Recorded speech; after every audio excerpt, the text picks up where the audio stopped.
Chapter 37. Liberty.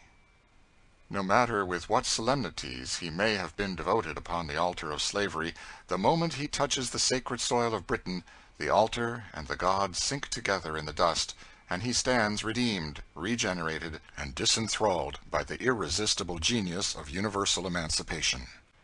Curran. Note: John Philpot Curran, 1750-1817, Irish orator and judge, who worked for Catholic emancipation. A while we must leave Tom in the hands of his persecutors, while we turn to pursue the fortunes of George and his wife, whom we left in friendly hands in a farmhouse on the roadside. Tom Locker we left groaning and tousling in a most immaculately clean Quaker bed under the motherly supervision of Aunt Dorcas, who found him to the full as tractable a patient as a sick bison. Imagine a tall, dignified, spiritual woman whose clear muslin cap shades waves of silvery hair, parted on a broad, clear forehead, which overarches thoughtful gray eyes.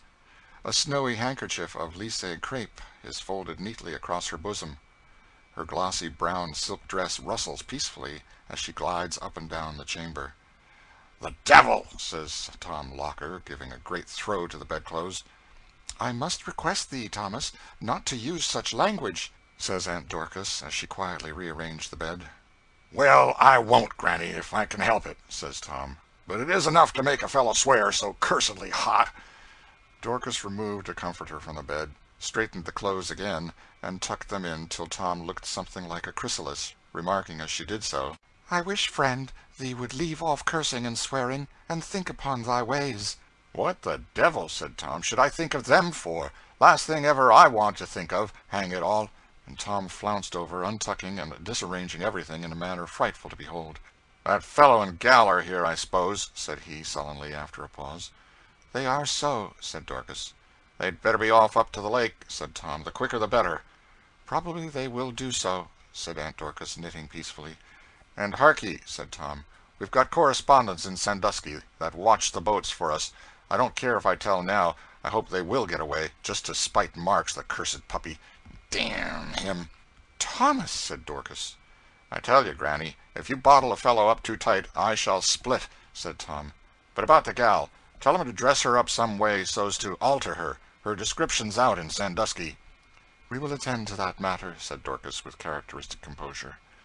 As we at this place take leave of Tom Locker, we may as well say that, having lain 3 weeks at the Quaker dwelling, sick with a rheumatic fever which set in company with his other afflictions, Tom arose from his bed a somewhat sadder and wiser man, and, in place of slave-catching, betook himself to life in one of the new settlements, where his talents developed themselves more happily in trapping bears, wolves, and other inhabitants of the forest, in which he made himself quite a name in the land.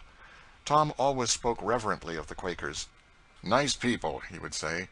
"Wanted to convert me, but couldn't come it exactly.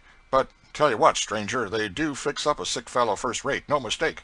Make just the tallest kind of broth and knickknacks." As Tom had informed them that their party would be looked for in Sandusky, it was thought prudent to divide them. Jim, with his old mother, was forwarded separately, and a night or two after, George and Eliza, with their child, were driven privately into Sandusky, and lodged beneath the hospital roof, preparatory to taking their last passage on the lake. Their night was now far spent, and the morning star of liberty rose fair before them. Electric word! What is it? Is there anything more in it than a name, a rhetorical flourish? Why, men and women of America, does your heart's blood thrill at that word, for which your fathers bled, and your braver mothers were willing that their noblest and best should die? Is there anything in it glorious and dear for a nation that is not also glorious and dear for a man? What is freedom to a nation but freedom to the individuals in it? What is freedom to that young man who sits there with his arms folded over his broad chest, the tint of African blood in his cheek, its dark fires in his eyes? What is freedom to George Harris? To your fathers, freedom was the right of a nation to be a nation. To him it is the right of a man to be a man and not a brute. The right to call the wife of his bosom his wife, and to protect her from lawless violence. The right to protect and educate his child. The right to have a home of his own, a religion of his own, a character of his own, unsubject to the will of another. All these thoughts were rolling and seething in George's breast as he was pensively leaning his head on his hand, watching his wife, as she was adapting to her slender and pretty form the articles of man's attire in which it was deemed safest she should make her escape. "Now for it," said she, as she stood before the glass and shook down her silky abundance of black curly hair.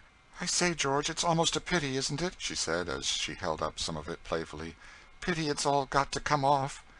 George smiled sadly and made no answer. Eliza turned to the glass, and the scissors glittered as one long lock after another was detached from her head. "There, now, that'll do," she said, taking up a hairbrush. "Now for a few fancy touches. There, ain't I a pretty young fellow?" she said, turning around to her husband, laughing and blushing at the same time. "You always will be pretty, do what you will," said George. "What does make you so sober?" said Eliza, kneeling on one knee and laying her hand on his. "We are only within 24 hours of Canada, they say.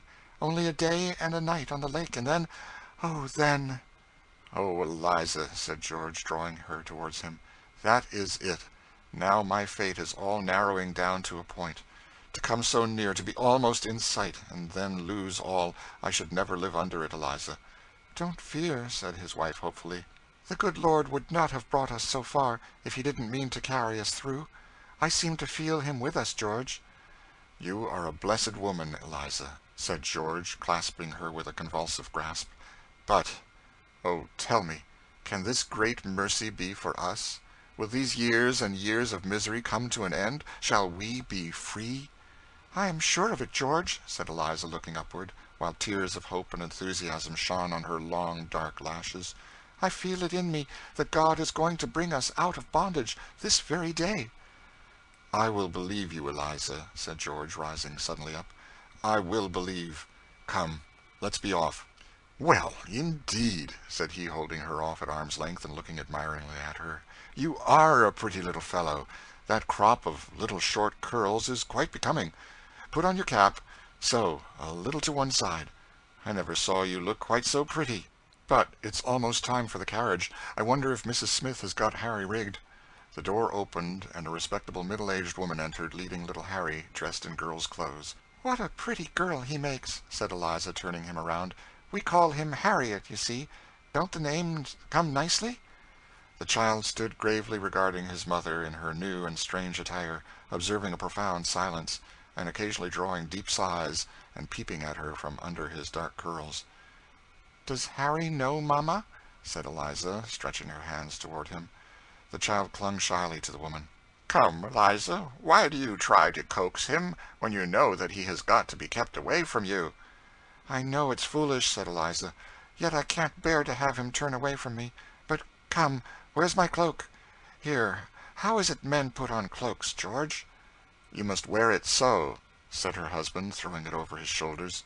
"So, then," said Eliza, imitating the motion. "And I must stamp, and take long steps, and try to look saucy." "Don't exert yourself," said George. "There is, now and then, a modest young man, and I think it would be easier for you to act that character." "And these gloves, mercy upon us!" said Eliza. "Why, my hands are lost in them." "I advise you to keep them on pretty strictly," said George. "Your slender paw might bring us all out. Now, Mrs. Smith, you are to go under our charge, and be our auntie. You mind?" "I've heard," said Mrs. Smith, "that there have been men down, warning all the packet captains against a man and woman with a little boy." "They have," said George. "Well, if we see any such people, we can tell them." A hack now drove to the door, and the friendly family who had received the fugitives crowded around them with farewell greetings. The disguises the party had assumed were in accordance with the hints of Tom Locker.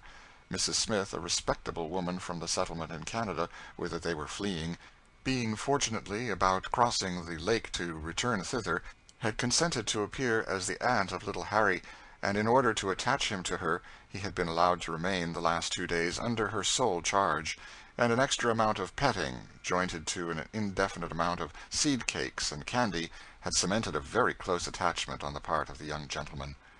The hack drove to the wharf. The 2 young men, as they appeared, walked up the plank into the boat, Eliza gallantly giving her arm to Mrs. Smith, and George attending to their baggage. George was standing at the captain's office, settling for his party, when he overheard two men talking by his side.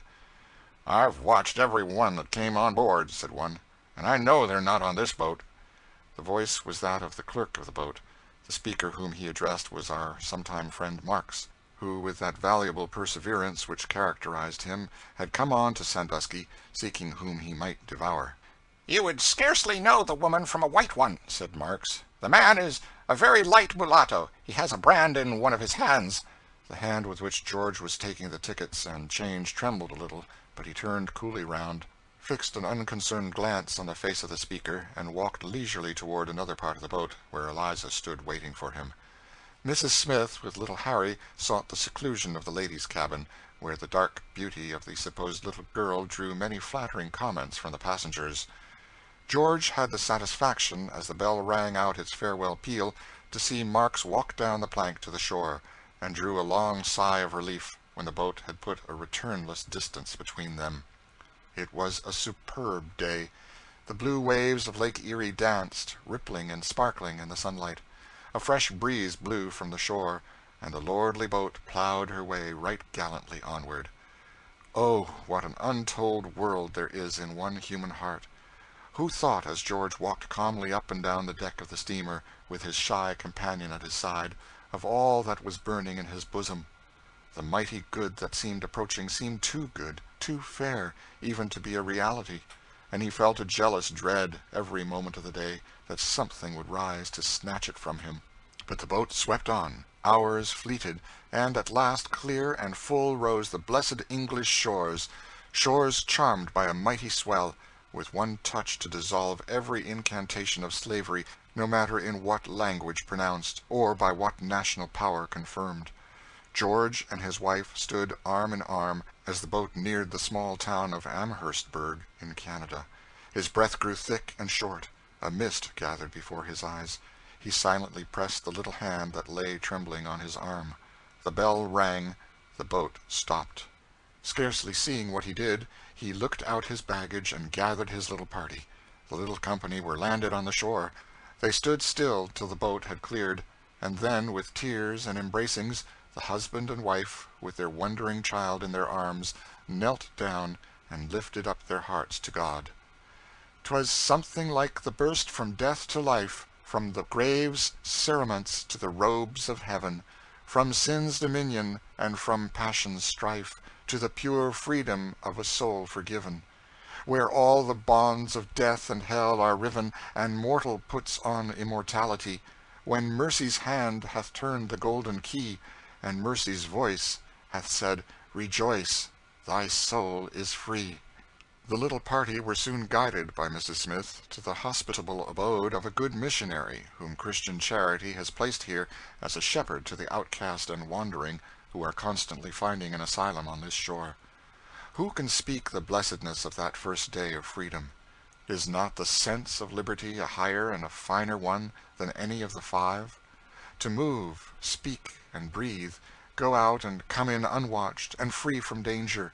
Who can speak the blessings of that rest which comes down on the free man's pillow, under laws which ensure to him the rights that God has given to man?